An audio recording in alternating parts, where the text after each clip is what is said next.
এবার অজিত মাতকে জিতাবো।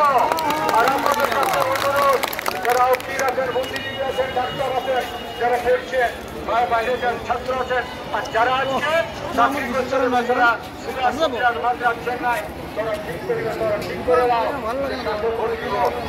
এই কুমিল্লাটাকে জঙ্গল মলকে বাঁচাতে গেলে পরিষ্কার কথা, আদিবাসী পুলিশ সমাজ ছাড়া রাজনীতির কোনো দরকার নাই।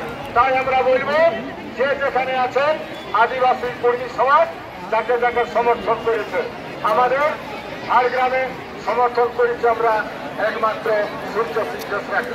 আমরা বাঁকুড়ায় সমর্থন করেছি সুরজিৎ পূর্বালীকে, আর আমরা কমলেশ মাতকে পশ্চিম মেদিনীপুরে, আর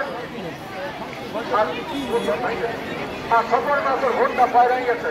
আর এইখানে অজিত মাতক আজকে আমাদের সামনে আছে, পরিষ্কার কথা। লড়াই ভোটে হয় নাই, তো ভোটে এমএল হয়ে গেছিল। সারা ভোটে 75 বছর ভোটে আমরা